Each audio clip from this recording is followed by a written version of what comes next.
Yeah.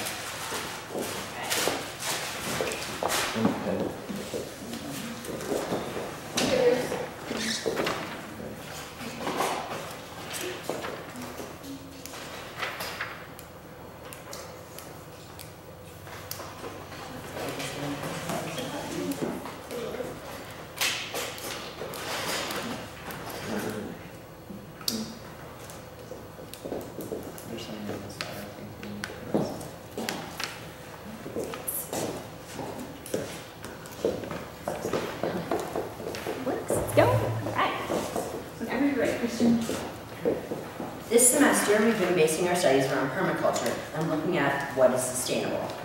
To learn about these topics, we've been focusing on systems. A system is a set of things working together as a part of a mechanism or an interconnected network. There are 3 types of systems: a natural, a human, and a closed. A natural system is a system that humans have not made or strongly altered. The biosphere is an example of this. The biosphere contains all life on the planet and can be considered a system because all life inside it is related. There are many different types of natural systems at all levels of nature. A biome is a region of the biosphere that contains many ecosystems. An ecosystem, ecosystems are systems with living and non-living components that interact with each other. An ecosystem contains plants, animals, water features, and land features, which all cycle matter and energy. The opposite of a natural system is a human system.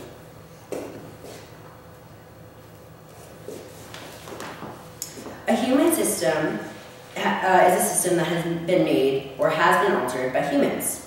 People prefer faster, higher variety of food. They want convenience, pushing us out of the older, more reasonable, and sustainable practices. The system is hard to break, as it's been perfected for our current values and because it has many parts of the system that support each other. This system works because the culture feeds the system, and the system feeds the culture.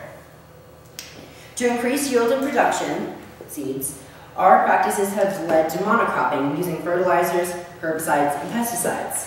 These pollute our Earth's resources and destroy soil life. This is an example of an unsustainable practice. A closed system is a physical system which does not exchange any matter with its surroundings and isn't subjected to any force whose source is external to the system. The closed system and the natural system are what permaculture farmers are striving for. Permaculture is the development of agricultural ecosystems intended for self-sustainable and self-sufficient. Our main project of the term was to create a permaculture design that allowed us to close the loops in our family and our daily lives. We were all to create a goal statement. My goal statement was, I want to create a design that allows my family to grow a portion of their food locally and organically while saving money. In the process, I want to make a sanctuary in my backyard that will allow my family to enjoy time in the backyard. Along with this, I want to create a design that is self-sustainable, like a natural forest. This would allow my family to use a low amount of maintenance. In my goal, I want to make growing locally a priority because King Solver, author of Animal Vegetable Miracle, inspired me to improve my family's eating choices and decrease the amount of oil used on the planet. Animal Vegetable Miracle is about King Solver's family's devotion for eating locally for a year. King Solver states, if every U.S. citizen just ate one meal a week, any meal composed of organic or locally raised meats or produce, we would reduce our country's oil consumption by over 1.1 million barrels of oil every week. My inspiration for my design was the orchard on Alpine Street. I also want to create my design like a forest. My main product of my design is the orchard. The orchard is filled with many systems, like a forest. Many things are taking place at the molecular and physical level. At the molecular level, photosynthesis and cellular respiration are taking place inside the trees. Photosynthesis is the process by which plants use energy from sunlight, carbon dioxide, and water to produce glucose. The electron energy is trapped. During the trapping process, ATP molecules and molecules of NADP are formed. Both ATP molecules and NADP molecules are rich with energy. These molecules are used where carbon dioxide molecules are bound together into carbohydrates to form the organic substance such as glucose. Photosynthesis is a natural system that happens in the cells of a plant. Plants get their food through the process of photosynthesis. Animals obtain theirs by direct consumption. Cellular respiration is the process that cells use to convert food into energy. It is the biochemical pathway that cells use to release energy from the chemical bonds of food molecules and provide energy for essential processes of life. Photosynthesis and cellular respiration are vital processes in the plant system because without it, a plant wouldn't be able to produce food or energy for itself. Below the trees, decomposition is taking place. In the system of decomposition, humus is taking its form. Similar to nature, decomposition is taking place below the trees due to fallen leaves, fruit, and natural waste. Humus is the organic component of soil formed by decomposition of leaves and other plant material by microorganisms. Humus is the process that converts raw organic matter into humus, and humus feeds the soil population of microorganisms and other creatures, thus maintaining a high, healthy levels of soil life. Humus is important for the decomposition system because without it, raw organic material wouldn't be able to decompose. The decomposition creates ecosystem below my design due to all the microorganisms and all the decomposition taking place.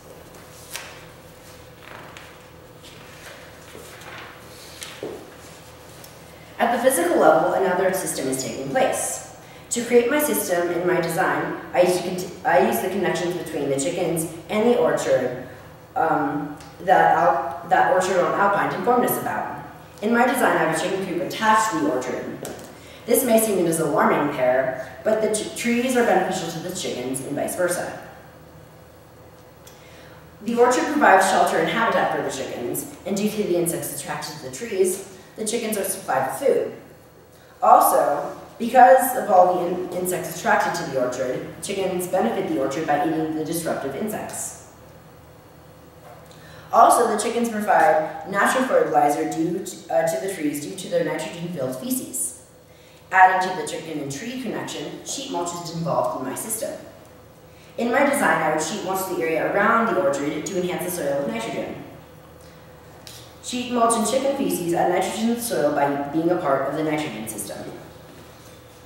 The nitrogen system is a continuous series of natural processes by which nitrogen passes successfully through the air, soil, to organisms, and back to the soil or air, involving the principle of nitrogen fixation, nitrification, decay, and denitrification.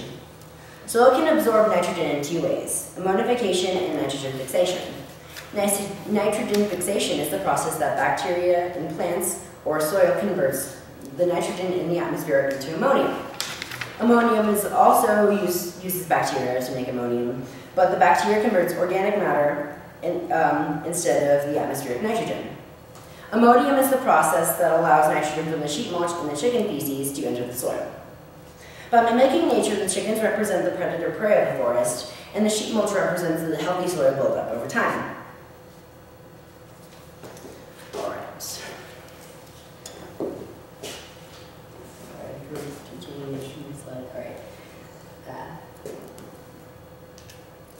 So this is the nitrogen cycle.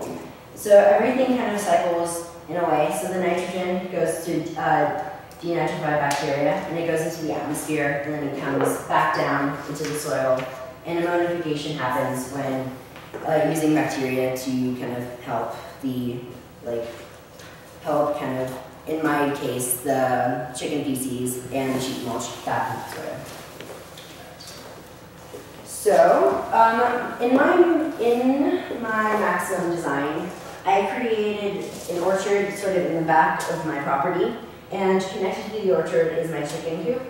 I want to, like I said, I wanted to kind of bring the two kind of together after what Orchard on Alpine said. He kind of talked about how the chickens really benefit from the orchard and the orchard really benefits from the chickens. So I thought it was a really cool connection. And in my design, you would kind of benefit from it.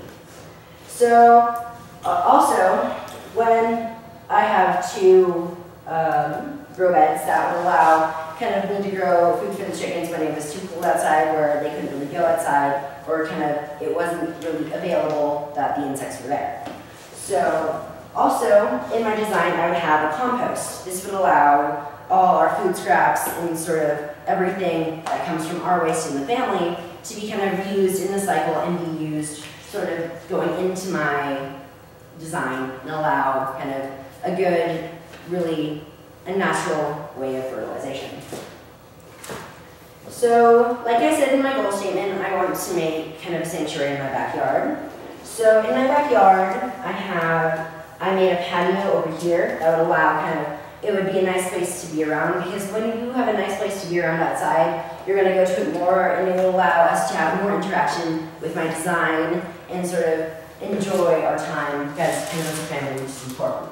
So around the patio, I would have kind of wildflowers. This would attract insects from other directions because really our orchard is over here, so it can't really bring in or attract insects from all directions. So I was using that as a big part of my design to allow kind of it would be kind of nice to be around, and it works as multi-purpose to bring in the insects. So before I created my maximum design, and well, here, I'll talk about my minimum design. In my minimum design, I have 4 grow beds, which would sort of allow me and my family to grow locally and organically while saving money at the little kind of bit. In my goal, that was a really big part because, like what King Silver said, it would allow us to kind of really eat healthy, and sort of allow us to kind of come off this really addiction to really using these like oils and all this kind of just to create what we want. And so in my minimum design, I have 4 grow beds and I have a few fruit trees. The main reason why I chose fruit trees in my design, or trees at all, was that trees can pull up water from the soil and they don't need as much maintenance to really water what really is there. So in my maximum design, kind of going back to my maximum design, I would also have a water catchment system. So in the summer, when really it's kind of hard to bring up all the moisture from the soil because we're in Colorado and there's always a drought, it would allow sort of to use water catchment systems from our kind of all resources and just to feed sort of our orchard. So before I made my design, I went to make a zone map. And in my zone map, I really went to the highest degree, and I really didn't like sum up an area. I really used all my zones from 5 to 0. So in my 0, for my zones, my house, my porch, and my driveway were 0s because one, it's a way of path, and that's where we live, so we're always there. So in our zones, I put in my yards because they're always trying to be used, and something's always happening there. So in my front, my part of my yard is in the front, 2 sides, on the side, and over here. And in zone 2, I decided to make kind of zones 2 we sometimes go there for things necessary, and things are still happening there, but there's not as much kind of population or anything as much happening in zone 1. So that would be my shed at the side of my house that gets a lot of shade. In zone 3, I kind of created an area where a lot of people will go to avoid other places, and kind of sometimes it was a source of being used, but at the moment it's not. So that would be sort of where our play structure was, or is, and over here where there's a gate and there is an RP. For zone 4, I made areas that are sustaining life, but it's not really nice to be around because of all the bushes that are occurring there and all just, it's not a fun place to be. So I kind of made it on the sides of my yard because our dogs usually not even go there also. And then my zone 5 is in the back, DU2. There's 4 pine trees and we really can't get back there. So there's not a lot of like life, or there's nothing really happening back there where everyone goes, so it's not really a way of just being.